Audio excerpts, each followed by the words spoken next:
Hey, what's up everybody? In this video, we will share about these resources to define scheduling, recognize scheduling objective, assess why 1 hour overlap of employee shift is useful, determines the most appropriate definitions for assignment, identify the proper person with whom an employee should switch in a given scenario. Okay, let's begin.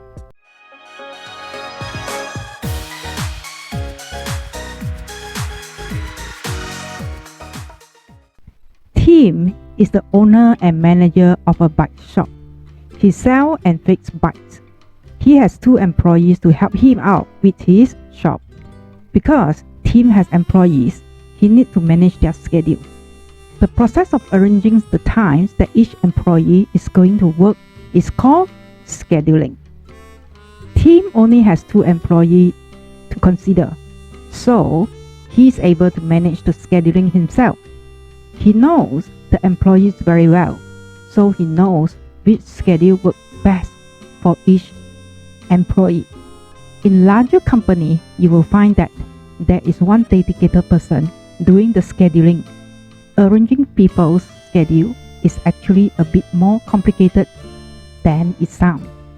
There's so much more to consider than simply putting names down to fill up the needed time.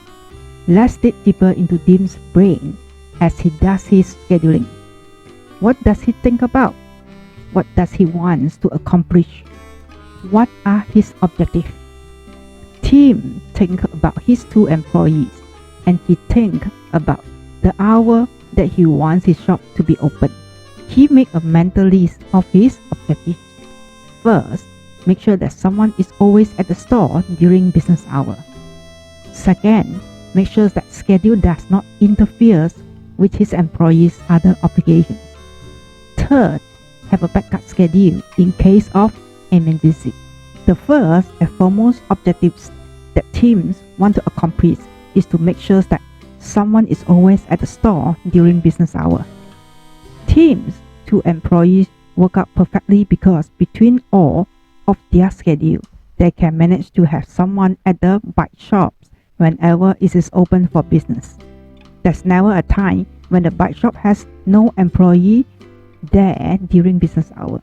Tim is able to manage all of his good scheduling by following his second objective, which is to make sure that schedule does not interfere with his employees' other obligations. What does this involve?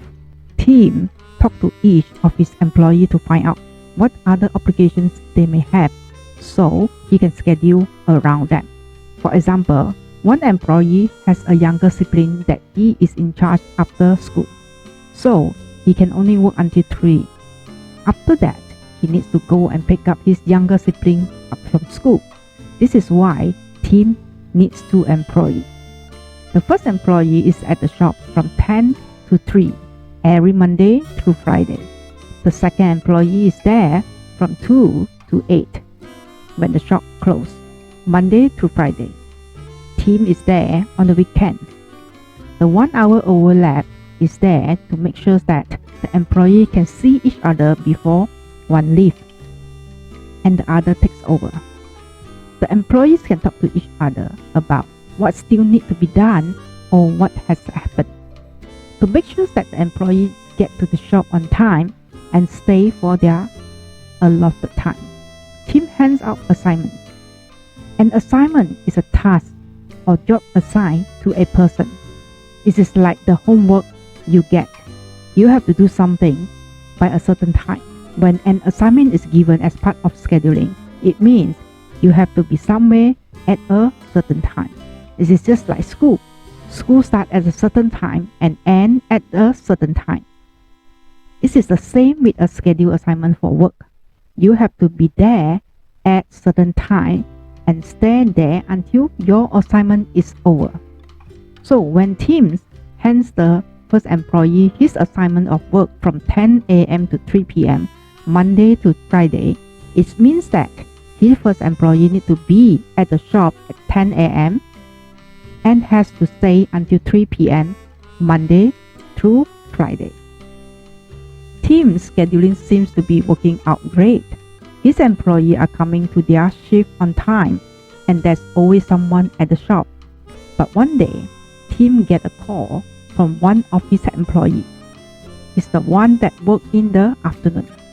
His mom had a fall and is now in the emergency room. He needs to go to the ER to be with his mom. What can Tim do? Tim has discovered, because he has already thought about these unexpected situations for his third objective. He has a backup schedule in case of emergency. He has a backup options. This option is that he comes to the store to cover the shift. The employee will then cover one of Tim's weekend shift. They are essentially swapping shift with one another. Tim has already told his employee that they can contact each other and swap shift when an unexpected situation arises. They can even swap shift with Tim if needed. So let's review what we have learned. We have learned that scheduling is the process of arranging the time that each employee is going to work.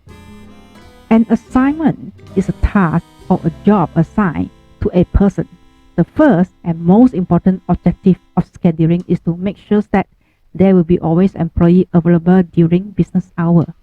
The second objective is to make sure that the schedule don't conflict with the other obligations of the employee. The third is to have the backup plan in case of the unexpected, such as illness or other emergency happen. So after viewing this video, you should be able to summarize the process of scheduling and apply it in your workplace or your manufacturing plant. So that's the end of my sharing in today's video. Once again, my name is Vivienne and I am the business software coach who not only teaches theory but also develops software to fit the needs of the real world businesses. Please subscribe to my channels and hit the notifications bell, or leave a comment if you learn something new from my video. This will definitely motivate me to make a weekly video like this to share with you guys.